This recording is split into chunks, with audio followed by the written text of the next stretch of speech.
At the rally, come on to the rally. I was told that there would be Justin Bieber. Hey, how do you say his name, Bieber? Bieber fever. Can you tell me about your sign? Well, the idea was to have something that everybody could see that was yellow and bright and kind of represented what the whole event is about, happiness and civility. This one is basically the Supreme Court decision about money equaling speech, but then that unleashed the floodgates for basically large donors with absolute no accountability to give money to our politicians, basically buying them off. Why are you here today at the rally? For exactly the reasons the rally is being held, to not yell and get a break from the insanity that's so prevalent in the discourse. Basically because there's a lot of people who think they know how to run things, and I don't think I know how to run anything. And so I figure, you know, my voice is probably just as important as people that actually think they know what they're talking about. Why did I come to the rally? Because I'm sick and tired of how things are going in the United States, and I decided that it was one thing I could do that showed something. I'd be a number, but I would add to the numbers. And I have come here from Phoenix, Arizona. There's just so many people who care about their ideas here, I think. I think that a lot of people, you know, feel like they have a voice, and whether or not what they're saying matters, I feel like people want somebody to listen. So you figure this is the place to be, I think.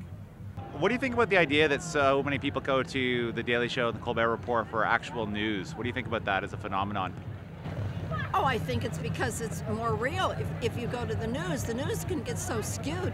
And they skew it too in their own way. With humor, they can get it out of proportion also, but it has more reality to it. It's more actually what took place. Primary source, I would like to think that his audience base demonstrates, hopefully what I demonstrate, someone who is critical and self-reflective when they're doing the reading and writing and thinking outside of this half-hour block of information that's in a parody and in a satire. I hope no one gets their main information from one sole source. Essentially, our media has been kowtowed, and it is almost ironic that it takes the kind of the veil of comedy to speak the truth, because you can say anything you want in a comedy show and kind of get away with it, even if it is the truth. Whereas if someone in the mainstream medium were to say nearly the same thing, true or not, they would then be attacked for it pretty badly.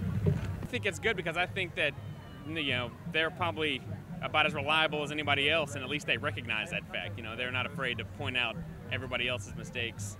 Is comedy a sort of a tool for more critical view of society and government? I guess in my discourse I kind of use irony. You just kind of have to live your philosophy, your political views, and if you can act that out in your daily climate, that's the best you can get by, I think. I think it represented everything that Jon Stewart said at the very end. You know, bits and pieces of his talk was the fact that we all are together, we all need to be together, and things get skewed, and we were trying to be here to make it clear that we do not like them being skewed.